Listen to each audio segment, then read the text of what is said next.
Muy buenos días, amigos de esta comunidad internacional de grupo de WhatsApp. Instrucción Teológica, les habla el pastor Salomón de la Cruz desde Cozumel, Quintana Roo, México. Y bueno, pues les enviamos un saludo. Gracias por integrarse al estudio de el libro de la Epístola Universal de Judas, basado también en mi libro El mensaje de Judas para el mundo postmoderno. Y en este momento entraremos a comentar los versículos 8 al 10. Es un comentario un poquito extenso de esos versículos porque vamos a hablar de las características de los falsos maestros de la religión posmoderna. Y desde luego que no vamos a atacar la religión como un todo, porque la religión, acuérdense que es parte de la estructura social.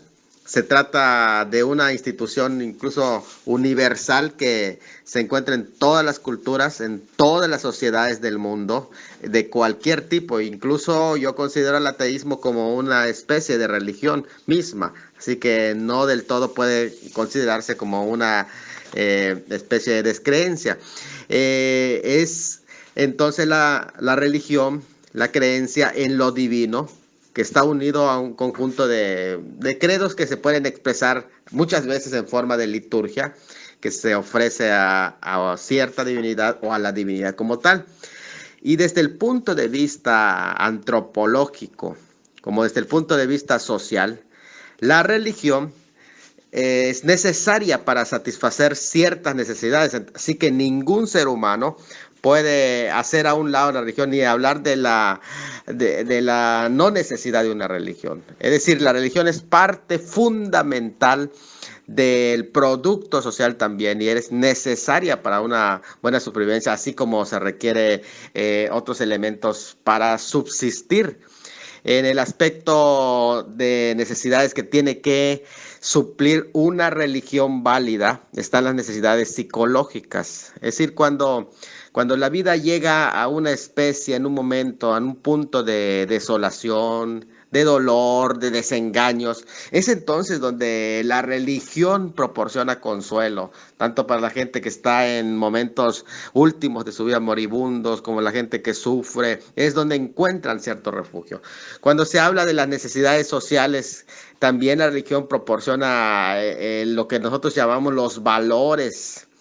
Debe de proporcionar ciertas normas, reglas que nos hacen a las sociedades sobreponernos incluso a los cambios, normas que nos mantienen en esa alta dignidad del ser humano. Y dentro de los beneficios y de las necesidades espirituales que una religión genuina, válida, por así decir, debe de sufrir estas necesidades espirituales sobre todo. Es decir, nos introduce a lo sobrenatural. Y cuando hablo de lo sobrenatural no me refiero a la naturaleza de Dios, sino a la naturaleza de esa práctica religiosa.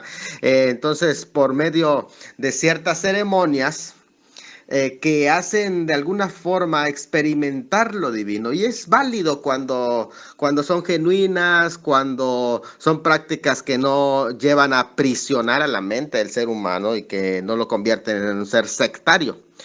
Bueno, entonces es importante que una religión verdadera supla necesidades tanto psicológicas, sociales como espirituales. Pero a pesar de todo lo que hemos mencionado, que de la validez de una religión, y vuelvo a decir, no estoy aquí para atacar las religiones, pero a pesar de ellos hay algunas religiones, incluso movimientos religiosos, porque es diferente esto, que de alguna manera lo que han traído en lugar de traer consuelo, en lugar de suplir esas necesidades básicas, están causando confusión, se han convertido en un peligro para nuestra sociedad. Incluso se asemeja a un mercado con todo tipo de ofertas al gusto del cliente, que rayan en la incongruencia, que se han convertido básicamente en sectas heréticas peligrosísimas, incluso sus prácticas. Y es aquí donde Judas va a describir cuáles son los errores en los que estas religiones falsas que hacen más daño que bien han causado a la sociedad, qué características tienen. Y aquí este escritor en los versículos 8 al 10 nos va a proporcionar. Y a pesar de que ese tipo de religión tienen cierto conocimiento de los juicios de Dios, persisten en esos pecados. Dice, no obstante, de la misma manera, también estos soñadores mancillan la carne, rechazan la autoridad, blasfemian contra las potestades superiores. Pero cuando el arcángel Miguel contendía con el diablo disputando del cuerpo de Moisés, no se atrevió a proferir juicio de maldición contra él, sino que dijo, el Señor te reprenda. Pero estos blasfeman de cuantas cosas no conocen, y en lo que por naturaleza conocen se corrompen como animales irracionales. Esa religión con esas características es peligrosísima, y es lo que vamos a ver en esta mañana. Audio número 2 sobre las características de los falsos maestros de la religión. Y Judas está usando ya sus 25 misiles Tomahawk en contra de los apóstatas. Está usando las 25 piedras para apedrear a los blasfemos apóstatas. Está usando básicamente la espada con 25 golpes certeros. Y como decía uno de nuestros hermanos aquí del grupo, son 25 pastillas de penicilina poderosa en contra de un cuerpo de creyentes que ha sido contaminado con la apostasía. Algo tremendo está usando. Ese es uno de esos predicadores que vienen con fuerza directamente, esos predicadores que usted no recibiría en su iglesia, de esos predicadores que lo catalogarían como falto de amor, de esos predicadores que hermano, la verdad no lo invite de nuevo, pastor. De estos hermanos que se paran con fuerza y a corregir, esos hermanos que entienden que el ministerio no solamente consiste en alimentar a las ovejas, sino que también como pastores tenemos que agarrar la vara y paliar y a tranquear a los lobos también, no solamente enfocado en la alimentación de las ovejas, pero también al ataque de esos lobos que ferozmente atacan al rebaño, y contra ellos se levanta. Y explica en estos versículos del 8 al 10 6 características que estos personajes tienen para que los puedan identificar. Él separa y evidencia públicamente a estos personajes que tienen que ser presentados ante todos. Todos tienen que saber quiénes son. Es más, con nombre y apellido. ¿Cómo no? Sí, señores. Él los presenta y les dice, miren, vamos aquí. Ciertamente no podemos nosotros hablar de su vida personal, que no nos consta ni nos interesa, pero sí podemos analizar sus doctrinas. Sí podemos nosotros presentar cuando se han hecho públicas doctrinas, cuando están dañando al cuerpo de Cristo. Podemos presentar las características de su personaje para que el pueblo, para que las ovejas reconozcan a esos lobos que están vestidos con piel de ovejas. Y una de las características que presenta, la primera en el versículo 8a, dice, son soñadores. Esa es la primera de las 6 características de estos falsos maestros de la religión postmoderna. Es, en primer lugar, son soñadores. Es decir, no se está hablando aquí de que son dados solamente al sueños o visiones, en lo que ellos basan sus doctrinas, sus falsas revelaciones, que está interesante, sino que aún siguen todavía soñando, no se paran en la realidad de la vida. De esta manera, estas personas son de las que se paran y te dicen, ¿sabe qué? Ya me ha dado una revelación. Anoche tuve revelación, y cada noche por la comida que ellos hayan hecho, por el exceso en sus comidas, tuve esta revelación. Y todo el tiempo es cuando una persona continuamente es que Dios me dijo, Dios me dijo, Dios me dijo. Lo único que nos dice a nosotros es que su poco apego está a la palabra de Dios. No se conforman con el total de la doctrina dada en las escrituras, porque es más, ni las escudriñan, hasta flojera les da sueño. Son de esas personas que están en contra de la doctrina, del estudio de la teología. No, a mí no me interesa la teología, no me interesa lo que digan los teólogos. Oiga, está atacando cuando habla de la teología bíblica, porque no estamos hablando de la teología natural tampoco, no estamos hablando de la revelación general, estamos hablando de la revelación especial, de la exégesis, cuando la teología es bíblica y es el resultado de la exégesis bíblica. Tú estás atacando lo que está diciendo la misma palabra de Dios. Estamos ya básicamente en una crisis si no existe la verdad, si todas las verdades son relativas y aún la misma palabra de Dios es relativa y todo lo que se resulte es relativa y no podemos encontrar la verdad y la verdad no existe, entonces ya estamos en grave problema. ¿Para qué nos envió la palabra escrita si nadie va a poder conocer la verdad? Entonces, interesante eso. Lo que hacen estos soñadores, son soñadores, lo que hacen es que legitiman sus conductas y dicen, bueno, yo me comporto así y mi práctica es así y mi doctrina es así porque yo la recibí por medio de una visión, de un sueño. ¿Y quiénes certifican esos sueños? Es lo interesante, es lo curioso, ¿no? ¿Quiénes lo certifican? Pues ellos mismos. ¿Por qué? Porque Dios me lo dijo y ahora está entre tú y yo. ¿A quién le habla Dios? ¿A mí o a ti? Vamos a ver. Y entonces en esa situación de problema, de falta de un fundamento bíblico sólido, en el que se cae en el misticismo, porque son más místicos que bíblicos. Su sueño, ¿saben una cosa?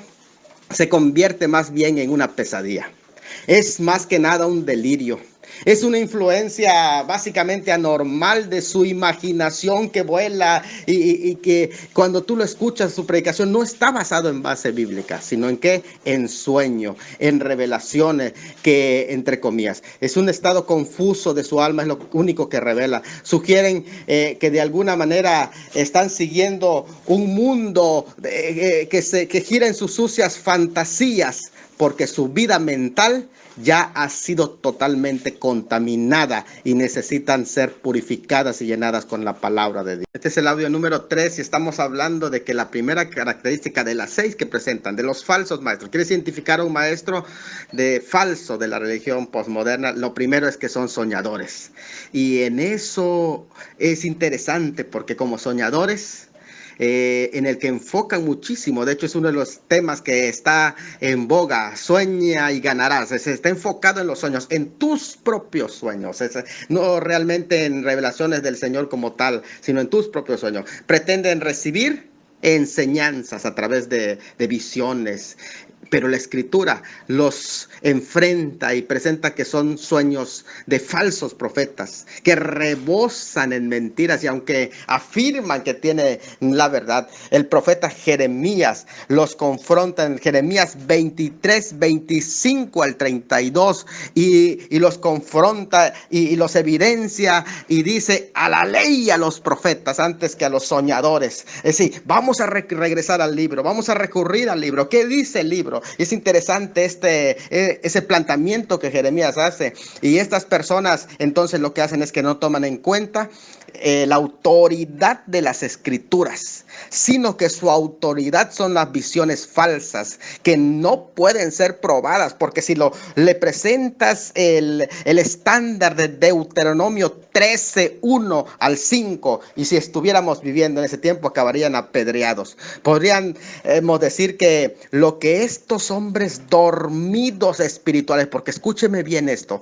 aunque aparentan ser más espirituales, lo que es que están dormidos espirituales, por eso es que se pasan soñando. ¿Quiénes están soñando? Los que siguen dormidos, quienes presumen de más visiones, quienes presumen de más revelaciones, es porque solo están soñando. Isaías 8:20 así lo presenta, dice, no les ha amanecido. En otras palabras, siguen dormidos, están en su hamaca, están en su cama todavía, ellos todavía no se levantan a la realidad, siguen soñando, no les ha amanecido, siguen en tinieblas, siguen en oscuridad. Creen oír y ver cosas que los demás que estamos despiertos, los hijos de la luz, no hemos percibido, pero ellos lo han recibido por revelación. Interesante porque entonces el término revelación, que en este sentido lo están usando para los que están dormidos. Interesante en este momento, bueno, discutir el término revelación, porque entonces entendemos que está la revelación general, está la revelación especial. Cuando hablamos de la revelación general es lo que Dios ha hablado en la creación, en la conciencia, en la historia. Cuando hablamos de la revelación escrita o especial, es la revelación oral dada por Dios en primer lugar, de Adán a Moisés, la revelación escrita después dada de Moisés hasta Cristo, la revelación encarnada también, esa es la revelación especial, y ahora entra la revelación en los dones. La revelación en los dones que no puede tampoco ser puesta a la misma altura de la revelación escrita. ¿Por qué razón? Porque la palabra profética más segura es la palabra escrita. Entonces, nosotros que estamos en el día, como lo dice 1 Tesalonicenses 5, 6, 6, 7, ya no estamos durmiendo, ahora estamos despiertos y nos basamos en la palabra, no en los sueños. Entonces, es bueno hacer esta distinción entre la revelación, la inspiración y la iluminación, porque la revelación es importante que sepamos, es el acto mediante el cual Dios dio a conocer a los profetas y a los apóstoles lo que nadie podía recibir de otra manera, y eso lo reafirma Romanos 8:26, 1 Corintios 2:10, Hebreos 1:1. Pero la inspiración es el registro de esa revelación que fue dada, ese registro guardado sin error, de tal manera que la revelación se guardó tal como está en forma escrita en la Biblia, en 1 Corintios 2:12 al 13 y 2 de Pedro 1:19 al 21. Ya tenemos la palabra profética segura. Pero la iluminación, ¿qué cosa es? Es la obra del Espíritu Santo que abre nuestros ojos espirituales para comprender el significado exacto de esa palabra que está inspirada, que está escrita. Y eso lo revela el Salmo 119:18, Salmo 119:33, 34, que es la palabra de Dios. En Lucas 24:45, en esos caminantes de Maús se lo revela, dice que les mostró todo lo que de él estaba escrito. Eso se los reveló y se los describió como la iluminación del Espíritu Santo. Primero de Juan 2:20, que dice que tenemos la unción del Santo y no tenemos necesidad que nadie nos enseñe, porque ahora por iluminación de la revelación que ya ha sido dada. Entonces, si existe también la revelación en los dones, claro que sí, pero esa revelación está sujeta, incluso está sujeta a la revelación escrita. Nadie puede estar por encima de la palabra de Dios. Entonces, hay una advertencia incluso para aquellos que añadan o quiten a la revelación que se da. Apocalipsis 22, 18, 19. Cuidado cuando alguien usa esos términos, porque muchas veces está mintiendo y entendiendo esto, que no puede poner esa revelación a la altura de la palabra escrita. Por ello, todos los dones espirituales de 1 Corintios 12 no introducen nuevas revelaciones, sino que edifican a la iglesia y la mantienen viva. Pero estos dones que se nos manda a ejercer en 1 Pedro 4, 10 al 11, deben ser regulados por la Sagrada Escritura, procurando que no contengan o no darle más autoridad que lo que son dones espirituales analizados, juzgados a la luz de la Escritura. En este audio número 4 vamos a presentar la segunda características de los falsos maestros, y está en el versículo 8, dice: estos señores mancillan la carne. Y el término que aquí se utiliza para hablar del mancillar de la carne es interesante, porque manchan la carne, es que literalmente dice manchan la carne. ¿Con qué lo manchan? Con pecado, es decir, le asignan a elementos pecaminosos, pero no solamente eso, son maestros entonces de la inmoralidad, que es lo que están enseñando, porque enseñan y practican en formas que no son éticas, por lo tanto corrompen todo lo que representa la carne. O sea, en otras palabras, estamos hablando de un evangelio 100% carnal. Su escala de valores es carnal. Se puede analizar en las palabras que ellos comparten, de palabras relajadas, demasiadamente relajadas. Y de hecho, como todo gnóstico, lo que hacían es que predicaban que el cuerpo y la materia es algo totalmente malo.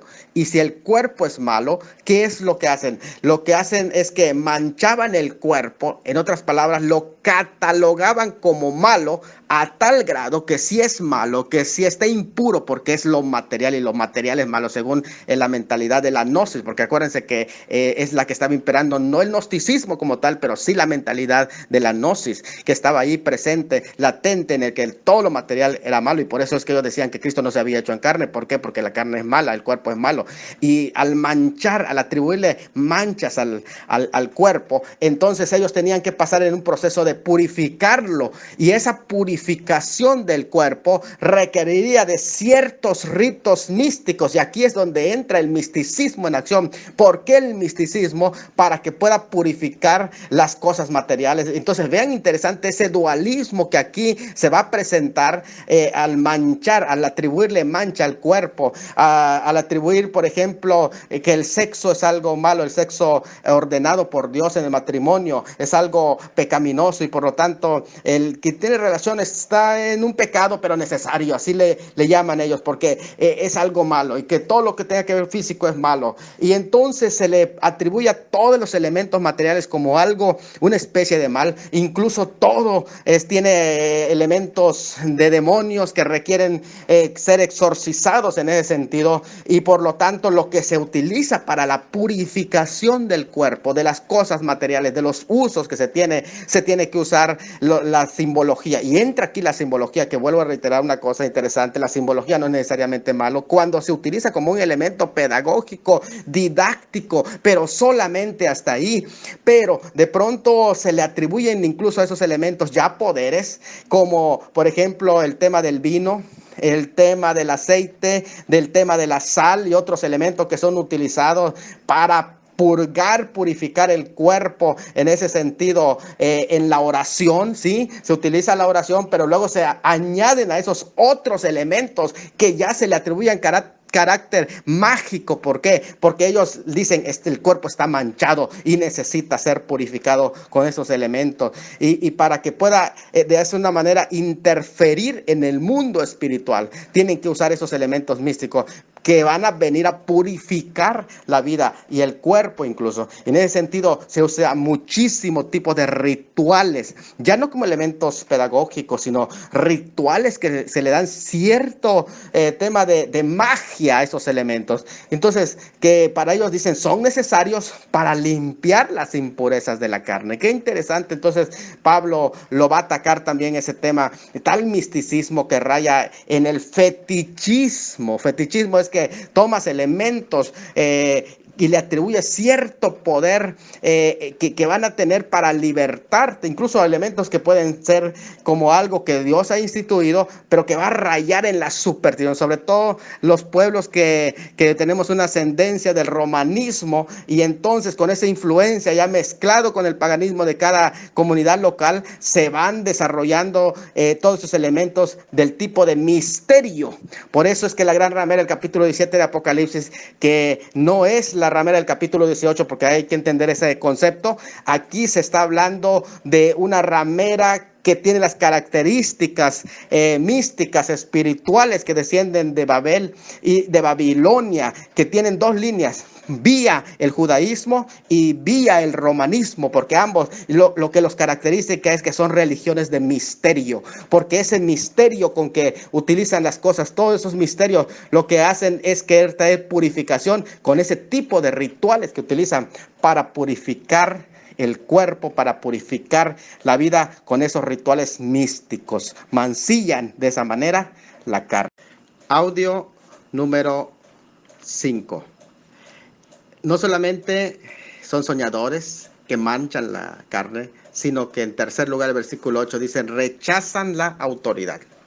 Esta tercera característica de los falsos maestros que dirigen esa religión posmoderna y que destructora podría traducirse como subversivos, antagónicos, que de alguna manera retan o provocan en ese caso, en ese sentido, provocaban las autoridades imperiales, lo cual para los cristianos que estaban viviendo en un mundo tenso no era algo sano. Esas personas hacían retos básicamente al imperialismo que estaba allí, ¿sí? Y lo cual demostraba que no eran cristianos.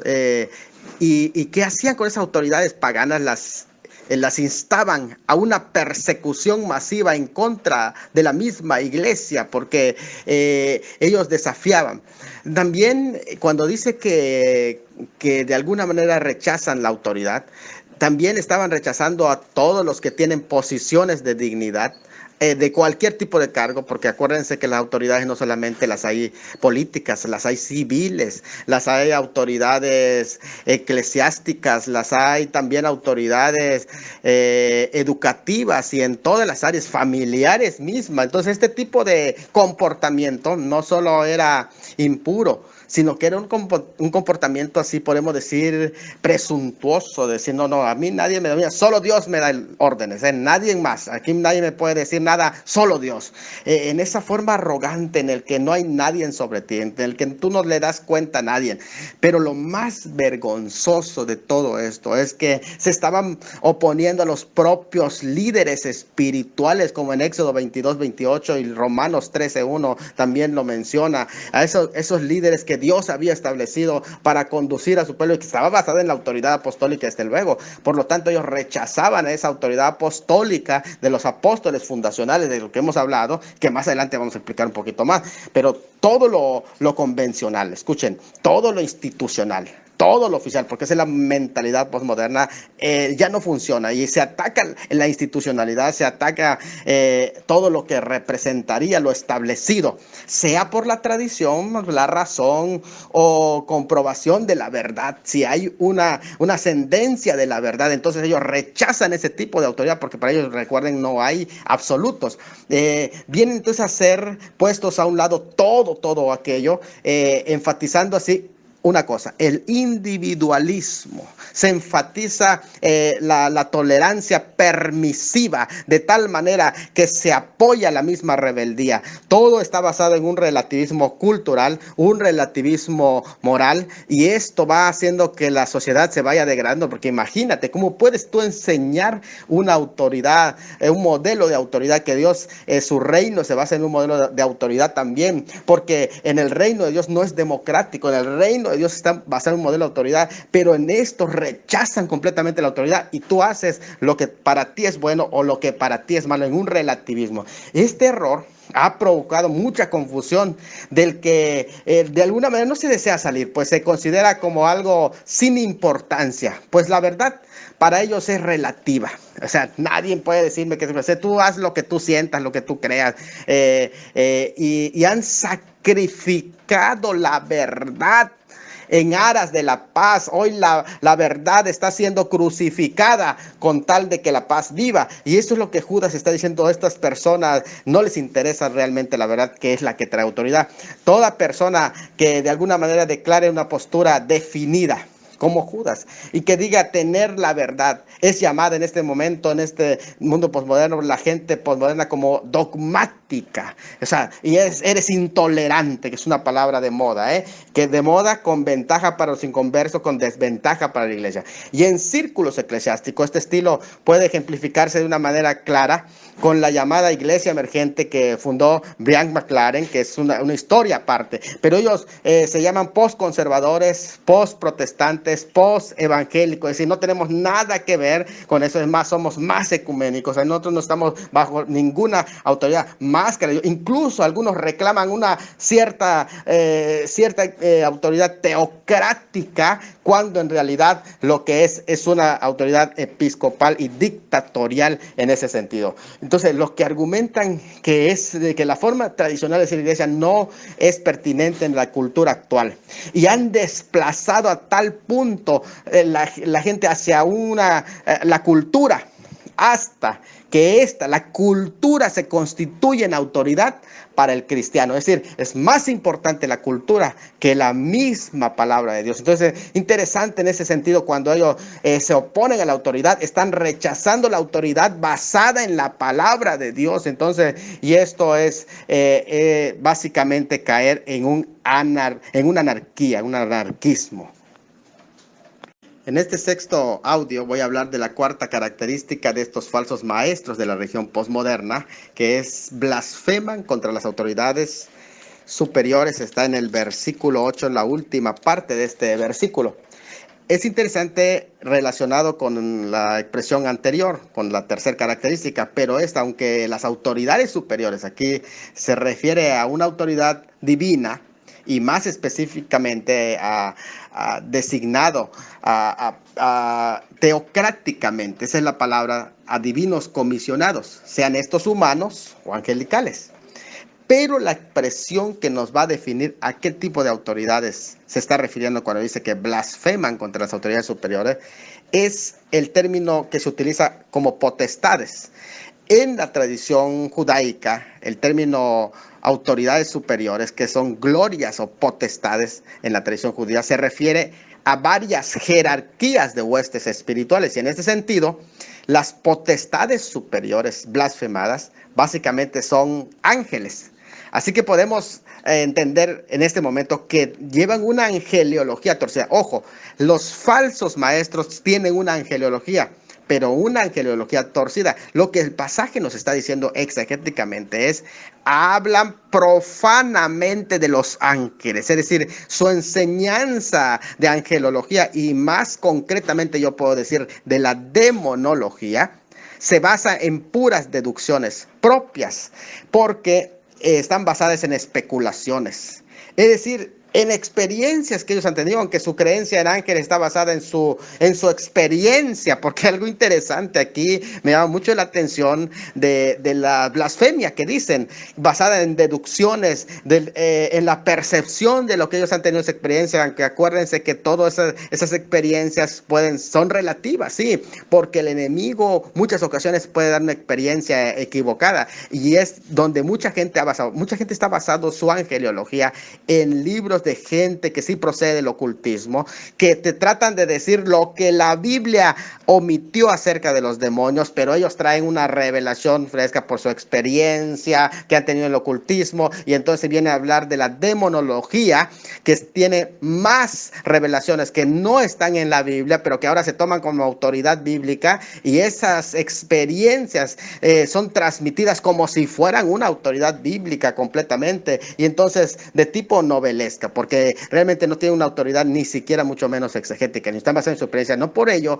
porque sea basado en tu experiencia, que de alguna manera nadie puede negar, porque aunque su creencia en ángeles está basada en tu experiencia, no por ello deja de ser especulativo, porque sus conclusiones son solamente deducciones de ella, no son revelaciones divinas de la palabra. Entonces no podemos querer hacer más donde la palabra calla, y si calla es por un propósito de lo que Dios quiso hablar acerca de la angelología, acerca de la demonología. No tenemos nosotros por qué inventar más. Los falsos doctores lo que hacían es que malparaban la dignidad de los ángeles, inventaban incluso hasta nombres de demonios, y una lista enorme de demonios, y entonces por medio de esas innumerables especulaciones de cómo operan los demonios, qué son los demonios, no basado en lo que la Biblia dice, sino basado en sus propias conjeturas y experiencias personales. Y esos falsos maestros, con esas expresiones, lo que hacían es que insultaban a los ángeles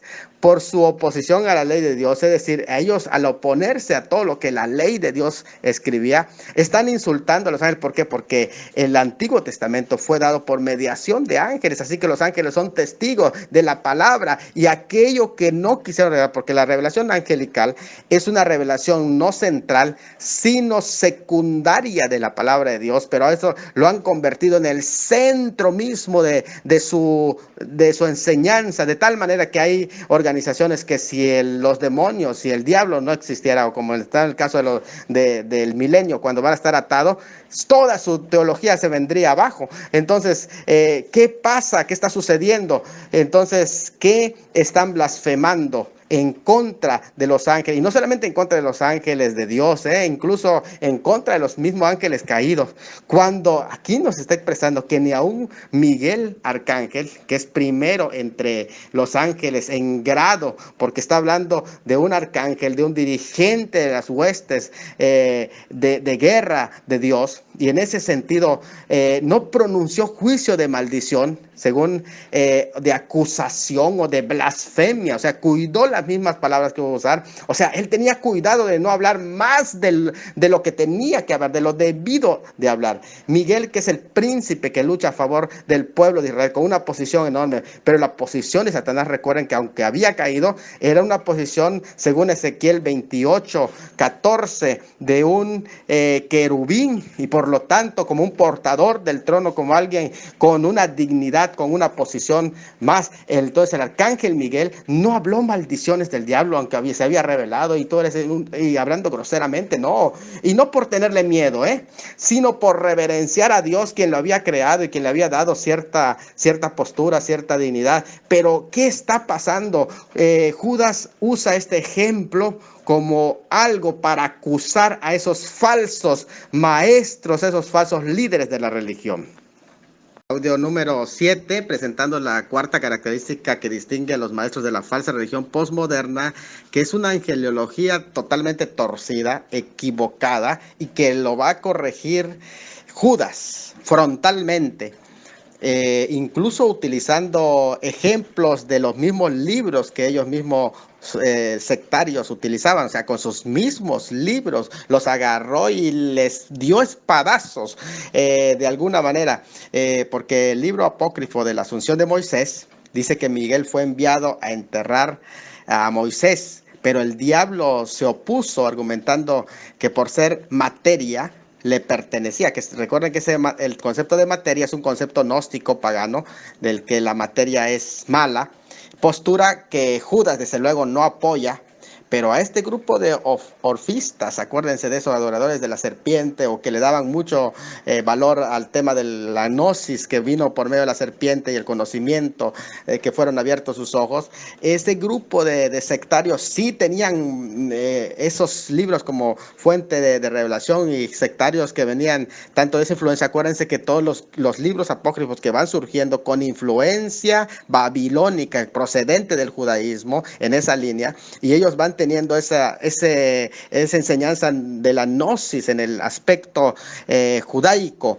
Interesante, porque ahora Judas lo que hace es tomar el ejemplo del comportamiento de Miguel basado en sus propias tradiciones. Me llama mucho la atención esto, cómo con sus propios libros los ataca, para enseñarles cómo deben de comportarse un verdadero hijo de Dios basado en la angelología, una angelología correcta.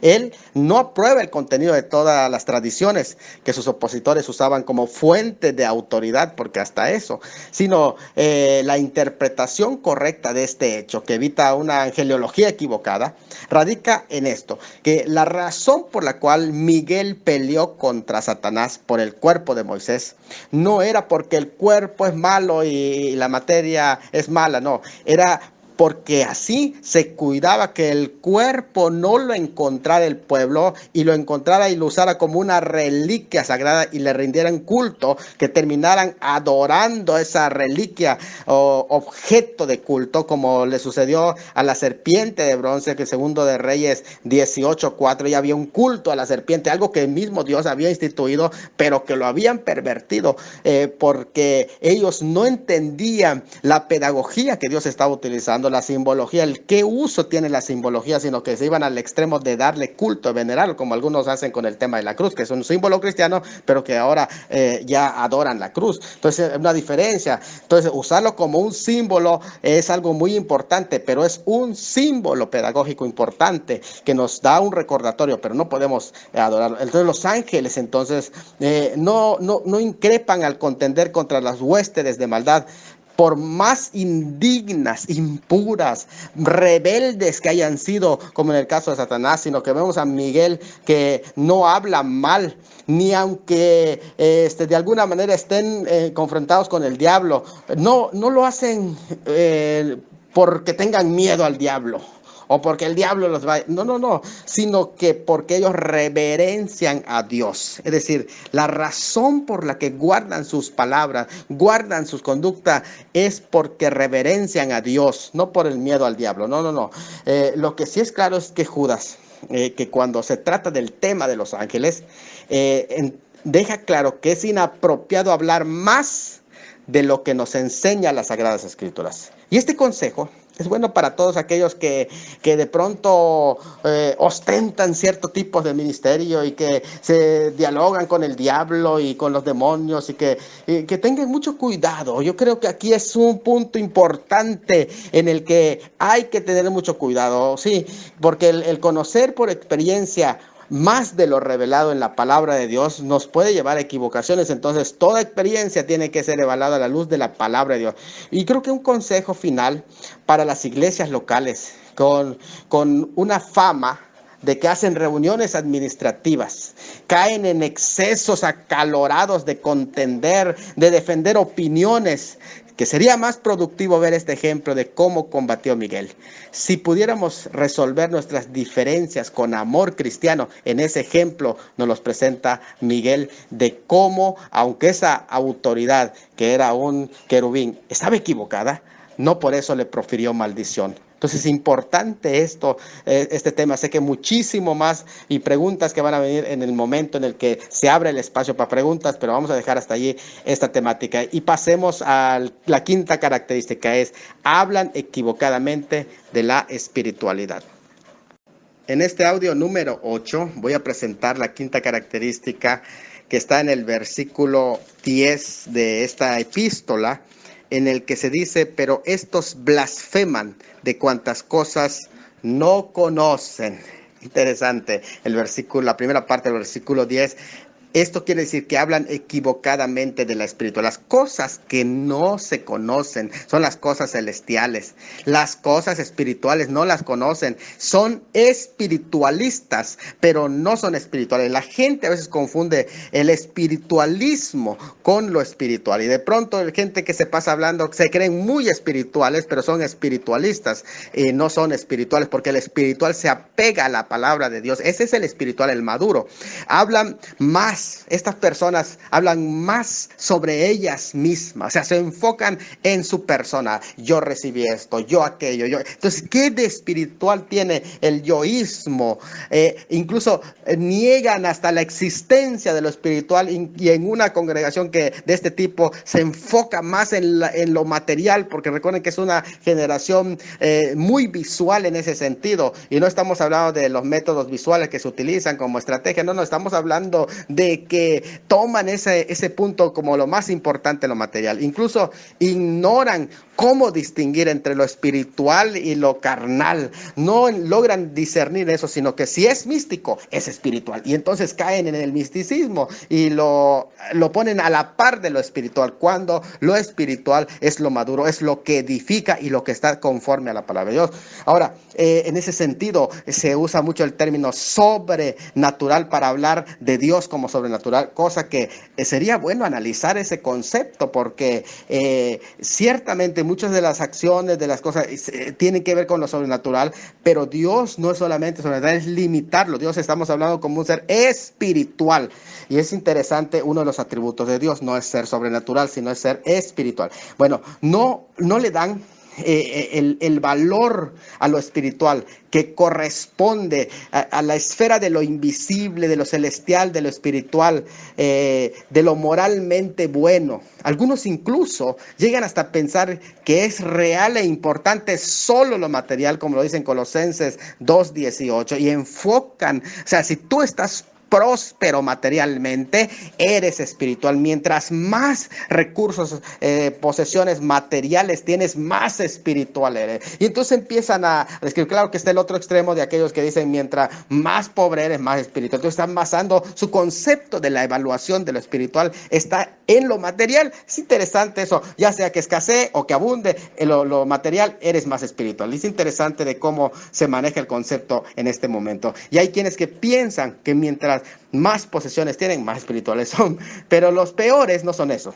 Los peores son los que presumen ser más espirituales que otros cristianos. A tal punto, tú no me llegas al grado. Ahora ya hay grados de cristiano. Por eso es que se usan muchos títulos, porque tú no me llegas. No, tú eres un simple pastor. No, yo soy apóstol, yo soy apóstol de apóstol, porque ya no soy nada más, soy papá. Tienes que decirme papá. Y en una situación que ha caído como que están antecediendo a lo que es el espíritu del anticristo. Y con esta actitud y palabrería, blasfeman de las cosas que no conocen. Hablan de ellas como si fueran expertos, cuando en realidad son grandes ignorantes en la palabra. Y para verse espirituales, escuchen, toman prestadas de todos los conceptos de la nueva era, del misticismo, del paganismo, de las prácticas de libros de brujería, como el tema de los decretos concretos, como el tema de lo que se llama la confesión positiva, totalmente sacado de las ideologías hinduistas. Es interesante cómo se ha infiltrado dentro del cristianismo. Y entonces, pero es más espiritual, porque si tú no te empoderas, que es otra palabra que se está utilizando demasiado, que si tú no tomas posición, es más, le quitas al diablo lo que él te robó. Y entonces te apareces más espiritual. ¿Por qué? Porque ahora enfrentas al diablo, lo ofendes al diablo. Y entonces empieza a hacer esos teatros de apariencia de piedad. Son ideologías que muchas veces tienen que ver con todo el paganismo, y para lo que es necesario el don de discernimiento de espíritus en este momento y el discernimiento espiritual en fundamento bíblico sólido, porque son dos cosas diferentes. El don de discernimiento espíritu, que no es un don que está de moda, y el discernimiento espiritual de creyentes maduros, capaces de enfrentar todas esas cosas que confunden la fe con las declaraciones positivas. Es interesante hasta dónde hemos caído. Vamos a volver a las sendas antiguas. Este audio número 9 lo voy a usar para presentar la sexta característica de los falsos maestros de la religión postmoderna, que está en la segunda parte del versículo 10. Acuérdense que la primera parte, la anterior, decían, pero estos blasfeman de cuantas cosas no conocen, que son las espirituales, y en las que por naturaleza conocen, es decir, por instinto conocen, se corrompen como animales irracionales con esos instintos. Interesante, porque lo que ahora está diciendo es que una sexta característica de los maestros postmodernos es que malinterpretan y corrompen sus instintos naturales. Es lo que el texto nos está diciendo. O sea, esto de por naturaleza conocen, lo que está diciendo es que con respecto al mundo físico, a la revelación general que Dios nos dejó, como dice el Salmo 19, todo lo que nos rodea, lo que hacen es que lo tuercen. Es decir, los falsos creyentes usan sus instintos no para dar gloria a Dios, sino para comportarse como animales irracionales. Ahora, quiero que aprendamos esto. Todo el estudio de la ciencia natural es tanto las ciencias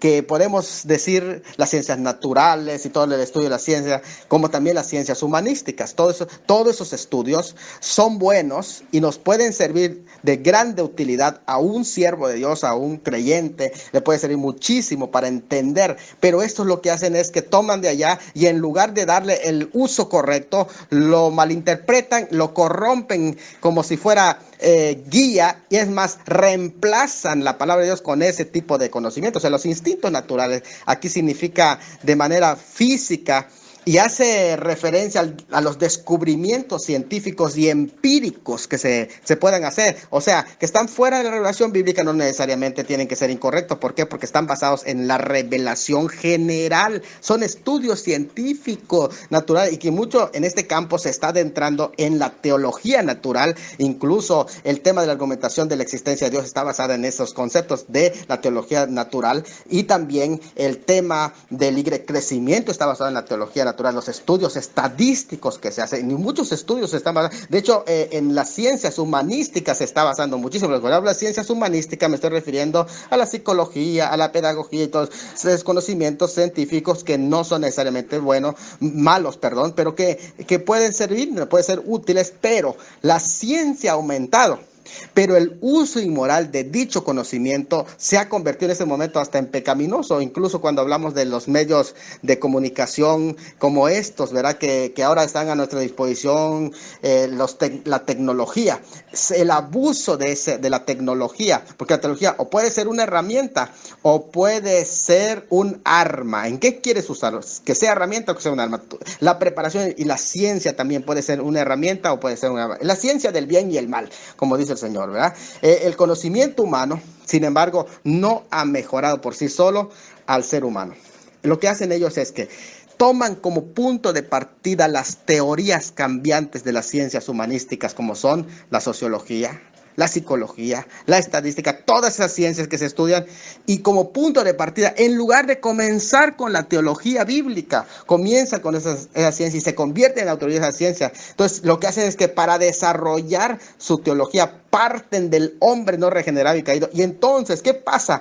Que teorías de hombres no regenerados vienen a gobernar ahora la iglesia. Por ejemplo, en teorías de la regresión, que son teorías de psicología, vienen ahora a aplicarse dentro de la iglesia y a experimentar con los hombres regenerados, con los hombres de Dios. ¿Cómo es posible que hombres no regenerados ahora vienen a aplicar sus teorías, sus experimentos, por así decirlo, dentro de lo que es la palabra de Dios? Y lo que hace es sacar sus teorías que no ayudan al nuevo hombre regenerado a desarrollarse a la plenitud espiritual. Entonces el caos de introducir a ultranza la psicología, la estadística, la sociología, la antropología, todas las ciencias humanísticas, ¿no?, que son cambiantes, para normar a la iglesia, lo que está haciendo es que está desplazando la sana exégesis, la buena hermenéutica, y está ahora enfocándose en el hombre no regenerado, como que el hombre no regenerado está tomando la autoridad, está introduciendo sus técnicas, sus métodos creados por hombres no regenerados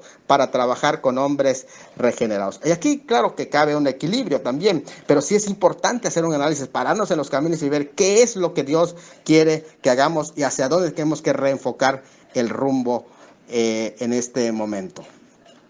Audio 10 y último de las características de los falsos maestros.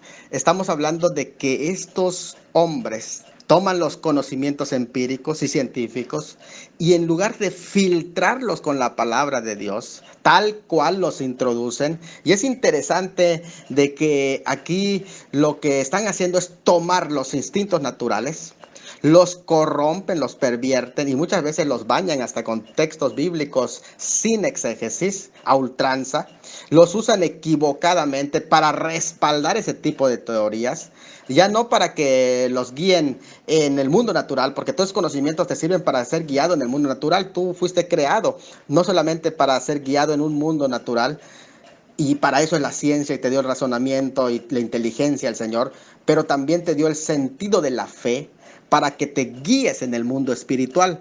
Tú no puedes guiarte en el mundo espiritual con los términos humanos, es decir, con los descubrimientos humanos, sino con la revelación que Dios dio, y ahí entra el sentido de la fe, no los sentidos humanos que son la vista, el tacto, el oído, el olfato. Esos te sirven para que tú te desarrolles en el mundo natural, pero en el mundo espiritual Dios te dio el sentido de la fe, y esa fe está basada en la palabra de Dios, y esa palabra de Dios tiene que ser primero para guiar tu vida espiritual. No confundas. Entonces lo que hacen ellos es que confunden esos dos ámbitos, esas dos esferas. Y aunque fueran especialistas en el mundo material, aún así se han conducido como animales irracionales, con la diferencia de que los burladores se guían solo por los instintos. Fíjense la diferencia entre los animales y los burladores. Los burladores, los burladores tienen la imagen de Dios incluso, sí. Pero ¿qué es la diferencia? Que los brutos, es decir, los animales, se guían solo por sus instintos, y por eso es que ellos no necesitan acarrearse juicios. Pero ¿qué es lo que hacen estos? Obran así conforme a las normas que Dios les señaló al crearlos, mientras estos burladores, mientras estos herejes, mientras estos apóstatas abusan de su misma razón que Dios le dio para que se guíen. ¿Para qué? Para que con esa misma razón se esclavizan a sus instintos. Es decir, se entregan y se abandonan a los instintos en lugar de entregarse a la palabra de Dios y siendo esclavos de Cristo. Y lo que hacen es seguir el deseo de su naturaleza caída. Así que eso desde luego que atrae a los seres humanos. ¿Por qué? Porque atrae el instinto, atrae a lo natural, atrae a lo carnal. Todo lo carnal atrae a los carnales. Es interesante. Así que permiten el dominio físico de su ser, al igual que los animales. Aunque no son animales como la ciencia los llama, sino que son seres racionales, pero se comportan como animales. ¿Por qué? Porque están basados solo en sus instintos. Y uno de los instintos que ahí el instinto de supervivencia, el instinto, todos los instintos los aprisionan, ¿no? Y los sentimientos Los objetos y medios del gozo sensual lo usan ellos para su propia destrucción moral, su destrucción espiritual, incluso hasta su destrucción física. Y al no tener tiempo para dedicarse a las cosas espirituales como tal, sino que las han reemplazado, entonces limitan su conocimiento para el mundo físico, y en esto se halla su caída, porque no hay tiempo para su preparación espiritual. Es triste. Entonces, encontramos las 6 características de esos falsos maestros de la religión. Escuchen esto. Aunque sociológicamente el evangelio también es una religión, pero escuchen, bíblicamente es más que eso. Bíblicamente el evangelio es poder de Dios para la salvación del alma. Y la distinción con otras religiones es muy clara.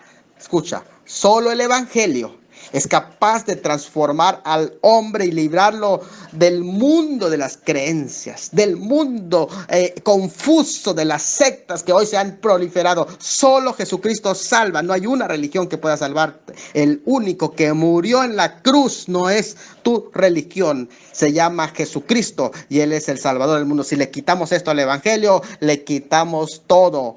Volvamos a las sendas antiguas.